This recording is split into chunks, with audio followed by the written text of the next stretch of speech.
The next subject is Tekashi 6ix9ine. You know what I mean? So how I want to address the Tekashi 6ix9ine situation is the boy Meek Mill has been like the most outspoken advocate against 6ix9ine. You know what I mean? So far, I'm wondering, in y'all opinion, is this some type of marketing ploy for Meek Mills? Because apparently he really can't care about Tekashi being a snitch, being as though you were signed to Rick Ross and the president of Rock Nation, you know what I mean, took down a whole, you know what I mean, a whole mob, you know what I mean, 35 individuals, you know what I mean, wearing wires and taking down a drug cartel. That every time you go to court, the first person you see coming out of court is him and her, and this is your boss that you work for, but you have no problem with her being a rat. But Tekashi is your problem. You know what I mean? It seems a little superficial, a little false, and a little bit narrative driven. I wanted to know what you guys' take on that subject matter was. Well, first of all, the lady who you're talking about, Desiree, he doesn't look at her as the culture. He looks at Tekashi 6ix9ine as the culture, meaning the rap culture, meaning he's a rapper, meaning that he has youngins following behind him, meaning that telling is now being accepted by a sucker rapper that did whatever he did, whatever reason he did it. And at the end of the day, it was never accepted in the hood. It was never accepted in rap.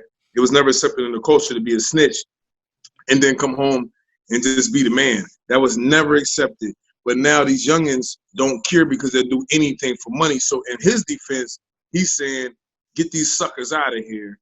You know what I mean? And get them away from me. Kind of like what 50 Cent did, but he didn't do it he did do it with Rick Ross. Okay. And he also did it to the suckers in the game. He tried to get them out of here for competition reasons, like y'all not worthy. You're not worthy. So in his defense, I'm gonna do it. I'm gonna go that way. The cloud chasing thing, they all cloud chasing, bro. Everybody, it's a competition. It's entertainment. Rap, it's the rap game. It's a competition. It's always been said, and people don't understand that rap is really a competition of words and who can rap the best and who can put the words together the best and who can dress the best. They got the culture truly, truly jacked up.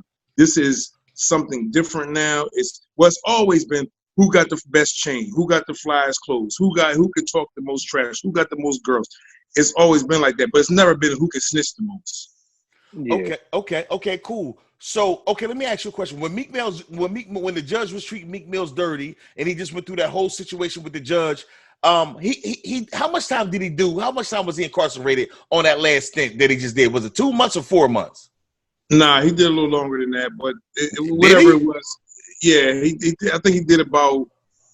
He didn't do over 5 months in jail. So he didn't do over 5 months. I think he did about 4 months. That's what I thought it was 4. Yeah, about 4 months. But he was on house arrest forever, though, wasn't it? Like he was never off. He was like. Well, he was on probation, and then he was on probation forever. Right. Came home on the house arrest thing. But okay, but my thing is this: have Diesel, being a man that's been incarcerated before, have you ever heard a man complain and cry more than did 4 months in jail ever in the history of bitters? Well, I can say yes, I have.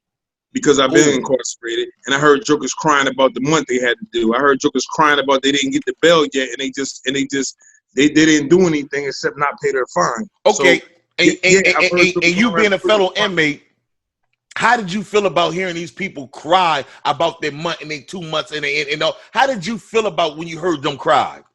Well, my favorite word was I wanted to smack the ish out of them.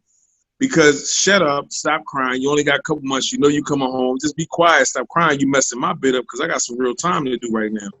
You know what I mean? Okay, I don't want to hear that. So the point I'm making is, if I sat there and just watched Meek Mill cry like the biggest bitch I've ever known over doing 3 to 4 months in prison, how the fuck was this cocksucker gonna do 47 years if he was faced with the same adversity? How could he pull that off? He was a straight hoe for 2 months. Yeah, of course. Well, you know what? You got to understand. Okay. These people, these entertainers and these people with these lives think that those lives are not going to end. Once that prison thing comes in there and all the walls start caving in, reality sets in. They taking care of 10 different people, 15 different people, 20 different people. All they know is bills, bills, bills, bills, bills, and my status. That doesn't give you a reason to be a whore. You know what you know what I'm comes with the game. It is what it is. telling you where the hoardism comes from. You know what I mean? My chicks. Yeah, I think where a lot of it comes from, Bup, is this: when you look at being in the game and looking at the code and respecting code, and if you do the crime, you got to do that was supposed to do the time regardless, right? Right, absolutely. That was the end of it. But on the same hustle is another thing that we all codes, we all respect and whatever. Just being in that area and growing up in that situation is when you talk and you act like you that dude. Right. When it's time to be that dude, be that dude. You can't. You be that dude. Stand up dude. And that's my problem. Understand what I'm saying? Because at the end of the day, 6ix9ine did make some boss moves though. Remember, of course, Chief Keef, one of Chief Keef. He had right. So my problem is I get it. I understand. They was beating you up, and the dude was smashing your girl, and X, Y, and Z, but. That's no. That's not a reason to do something. That's a reason to get even on some other shit. That because you did not want to sit in that prison and do that time and lose your status, and that's the end of it. Exactly. But let me ask you this question though. But he was snitching on people. He was snitching on people that had nothing to do with it. What did Cardi B have to do with it? Jim, you know what I mean? Like, come on. Well, you did it because you wanted to do it. Yeah, I mean, no. See, one thing they had him by the balls is once you're dealing with that federal shit, and when you agree to be as forthcoming with any information that can help, or it's contingent upon losing your plea deal. Once he was so set in on, I done already told on 15 niggas. What the hell is 16 niggas? That's why you don't. If they would have asked him about his mom next, he would have dropped the dime on her as well. Don't get the game fucked up. He would never drop the dime on his mom. When you listen to 6ix9ine, when he was telling on everybody, he remind me of. Remember on The Wire when Weebay got caught up and he just started giving up all the bodies. When he started giving up all the bodies. But he did that for a reason though. He didn't snitch. No, he didn't snitch. He said, "Let me give Avon Barstow." Nah. right, exactly. But because I know y'all got me and y'all got me for life, everything I know the crew did, I did. Racket on my record, clear the books. My crew's good. Yeah, I'm caught. Yeah. Blame it on the incarcerated man. Blame it on the trumped up charge me. Right. Blame it on. Right. I'm already trumped up. So blame it on me. Let me throw this to you. Does it bother y'all? And what I mean by bother, how the rap culture looks from what we came up from, like even what y'all came from what I came up listening to what you see now. Do you feel like rap is trash? Do you feel like the hip hop culture is trash right now? Yes. So are you talking about trash because of the music that's being made, or trash because of the mentality of the people that's involved in it? Which one are you talking about? I want to say both. And what I mean by that is, we talked about the clout chasing.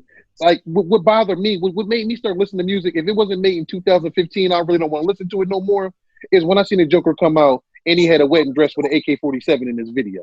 I was really lost at that point. Right. I've seen it. Yeah, what fingernail polish? Yeah. I mean, like, I get it. Like, if you got a little bit of bread, but when did it become cool for dudes to start rocking Gucci bags and tight pants and talking trash? Talking about come get it if you got a problem with it. This is how I view it. This is how I'm gonna wrap up my feelings about where the rap game was and where the rap game is. I'm gonna put this metaphorically as in rap is an apartment. Rap is an apartment. And back in 1985 and 1990 and 1995, rent was cheap at that apartment. As of today, the rent done went up. Now, only people who can afford this apartment is middle America, the Asians, the white, the white people, you know what I mean, and some of the females. Okay, now let me run it back and tell you what I'm saying. I think as black people, we lost the rap game because we didn't want to pay the fee. So we had to get kicked out of the apartment. Meaning, niggas in the hood don't buy albums. Niggas in the hood Never did though. They never did. No. That's not true. But hold on, let me break it down to you. Niggas in the hood don't buy albums. Niggas don't buy merchandise. Niggas don't do nothing to contribute to these billions of dollars that's being poured into the rap industry today. If a nigga if a nigga in the game bought a CD, that CD got dubbed and given out all and sold in the hood for $1. You wasn't no everybody getting money or everybody going to spend $15 a week on a but only selected few individuals did that. Diesel, I know you did that. You know what I mean? You know I constantly did it. Every time you go to somebody's house, every DVD they had in the house was bootleg. Every CD they had in the house was bootleg. None of that money contributed back into the actual rap game. The rap game had to find tenants that was going to be responsible enough to pay the rent and not fuck up the crib. That's why they started rapping for the white people, the Asians, the ladies, everybody else other than the blacks in the black culture. Now that the black culture had got too expensive, niggas didn't want to pay the fee, and now middle America got it. The hood don't got rap no more. Middle America has the rap game now. Now it's people who still representing the hood want to say how the rap game should go. You lost that place. Remember, you didn't want to pay that high rent. You don't live here anymore. This is not your place. It belongs to the white people and the Asians and the females. That's how I'm looking at it. We know that the rappers get in the game. They get lucky enough to get in the game and they take. Who they think paying all the money for all them shows and them tickets and all that? Who they think buying all that shit? It ain't the nigga. It ain't your man's. Your main man's want free tickets. Everybody from the hood you know want everything for free. Everything. Nobody's supporting black culture but everybody outside the black culture. So how can we still make demands on how the culture should go when really we not even paying rent to be in the culture no more? That's facts. That's big facts. So I think it's dead wrong. Okay, you repping for the culture. Nigga, you ain't once said, niggas, come on, buy an album. Niggas, come on, do this. Niggas, come on, I need y'all to do that. Yeah, nobody ain't never said that once. Now that all these rich moms and rich dads got their rich children in positions where they can spend $800 on the Drake OVO hoodie and $900 on some damn Yeezys and $9 for the Yeezy jacket and $400 for the shoes and special exclusive discounts $2,900. Okay, just use my credit card. Niggas ain't doing none of that. Everything boot. Every pair of Yeezys in the hood from a nigga ain't selling dope is bootleg. Every single one. You know what I mean? So it's almost like, damn, man, like, can you still call the shots of what's going on in the apartment building that you don't live in no more? That's my question. No, you can't. You know what your man gonna say? You sound crazy. You don't live there no more. Why you care?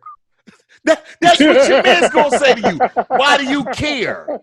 You don't live there no more. You when the rent went from $475 to $1,500, you said, "Fuck them, I'm out of here." Now you want to keep talking about why y'all painted the building red? It wasn't red back last year when I lived here when the rent was $400. The building was gray. Now it's red. And y'all charging $1,500. That ain't fair, nigga. Why you care? You got out. You didn't want to pay the money. You got out there, right? What are we talking about? Just like everybody else, kids, bro. They gonna do what they do. That's why they gonna move out of something. They gonna stop something, but they still gonna claim something. You know it not. I just think it's a major clout chase, and then I want America to see, you know what I mean? Number one, Meek ain't nothing real about Meek Mill. He's a phony dude that made a bunch of bad decisions in his life. If it wasn't for Drake and Jay-Z saving his life, he would have been off into rap obscurity by now. We would not even be speaking this man's name right now. He's been saved by the bell. We should call this fuck nigga Screech.